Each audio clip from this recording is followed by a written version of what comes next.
Welcome! In this series of short videos, we will look at topics common to both the PowerBasic console and Windows compilers. Today we will look at the splitting of large files into multiple small files. There may come times when you have the need to take a very large text file and split it into smaller text files, either because the file is too large for a particular process, or perhaps you need to pass the smaller files to a number of different groups. First of all, we need to generate a large text file. We're going to use this Generate Data application, which we've covered in previous videos. This takes a number of seed files, for example, blood groups, cities, eye colours, and names, and generates from these seed files random data. If we have a look at the application, we'll see there is a constant at the beginning that's setting the maximum number of records that will be generated to 5,100. This is not a particularly large text file, but it's large enough for our purposes. Normally this kind of function will be used for files which are much larger. I won't go through what this Generate Data application does in detail, as we've covered this in previous videos, but feel free to have a look at the code. If we try running the application, we'll see what it generates. It has now seeded all the files into arrays, and it is now generating our random data. So this will continue until we have a full 5,100 records of random data for our task. And now it's generated that. So now let's have a look at the data itself. We'll see a new file has appeared called My Large File.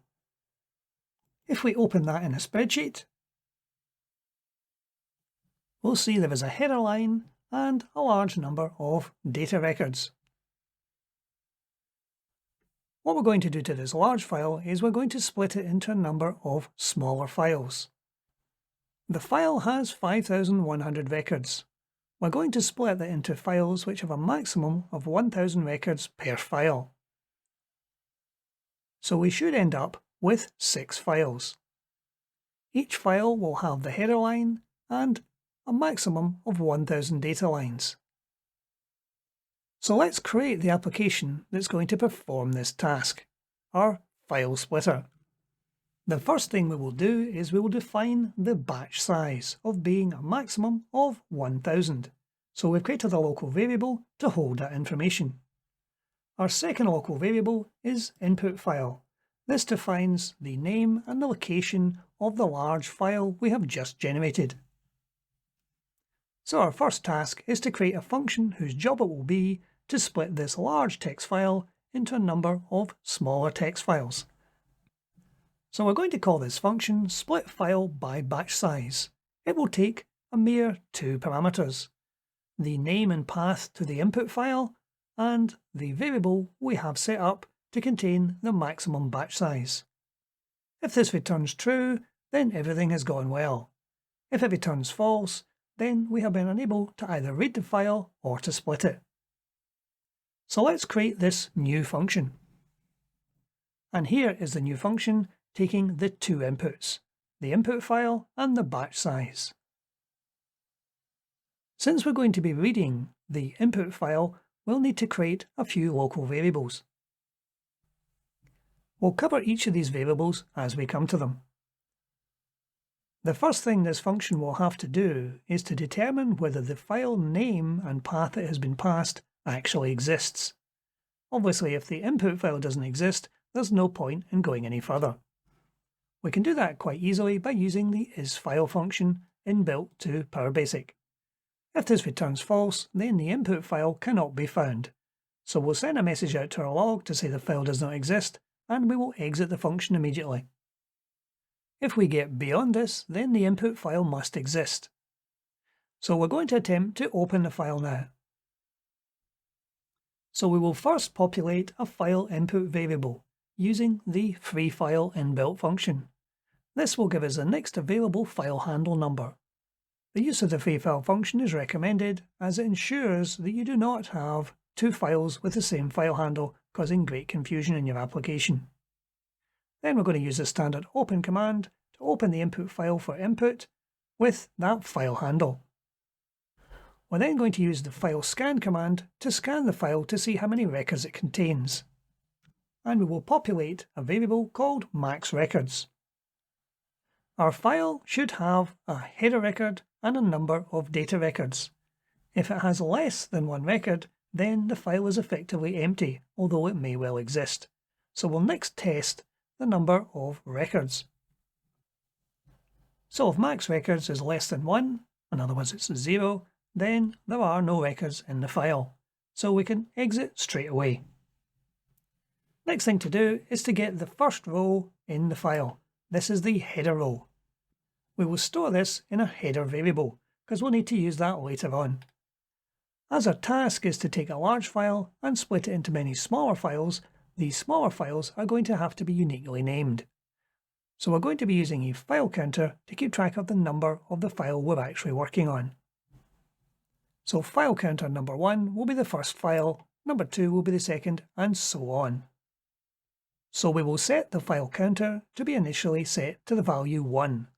We will then pick up another free file handle for our output file and we will generate our output file name. We're going to be depositing the output files in the same folder and directory as our application, and the file will be named output, then an underline, and then a 4-digit number. We can do this by turning the file counter into a string, appending it to the end of 4 zeros, and then using the right $ command to give us the last 4 characters. So our application could handle up to 9,999 files, which is probably more than enough you'll actually need.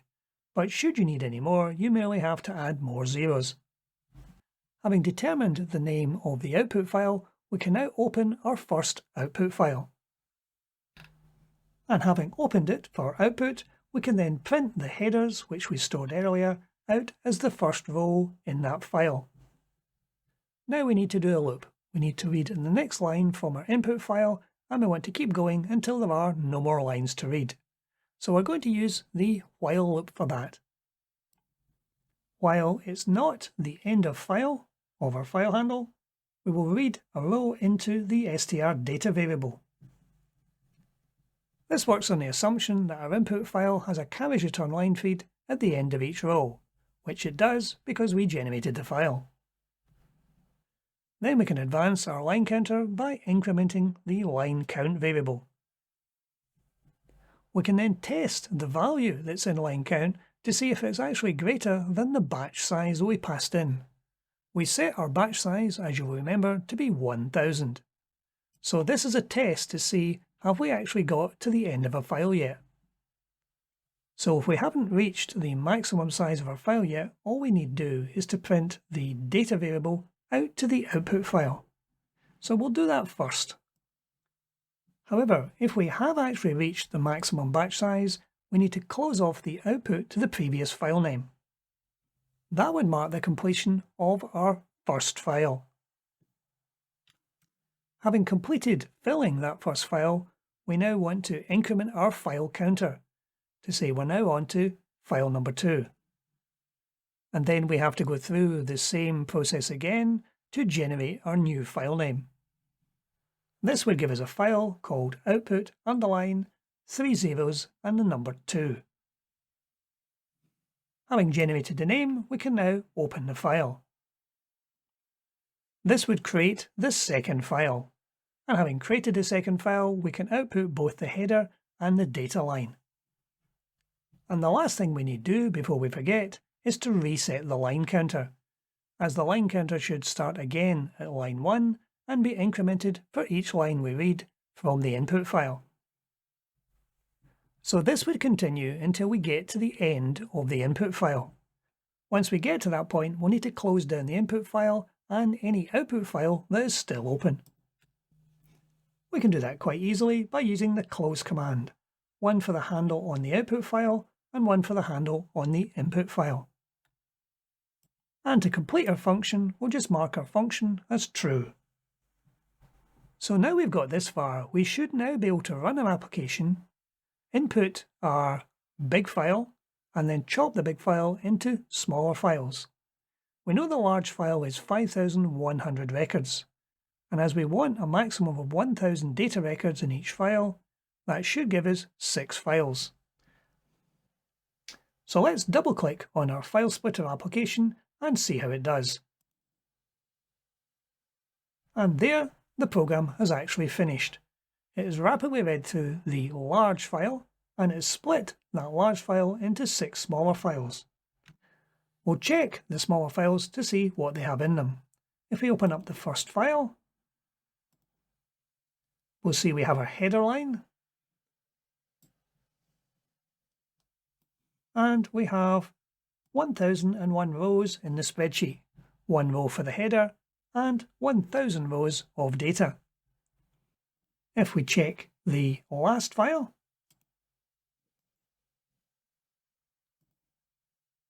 again it has the header, and it has, in this case, 101 rows, 1 header row and 100 data rows. So we have successfully taken a large file and split it into smaller files based on the size of our batch. You can amend these variables to actually handle a file of almost any size. However, what happens if you want to split the file not based on the number of records, but based on something that's actually inside the file itself? You'll see in the data lines we have a number of columns. The final column is a zone column, and the vast majority of records in this file are actually 001. However, occasionally we do get a 002. So what happens if we have a need to actually split a file by the presence of that 002? So either we split the file before the 002 or we split the file after the 002. Can we create a function that handles that nicely? Let's have a look at the code again. So for the moment we will comment out the call to our split file by batch size. And we're going to create a new function that splits based on a marker in the file. We're going to be using a number of variables here as well. We'll need a variable that defines the actual marker we're looking for. We'll need to know which column the marker is actually sitting in. We need to know the delimiter of the file. In this case, the file we've been looking at, the large file, is tab delimited. And we also need to know whether we need to split the file before or after the marker.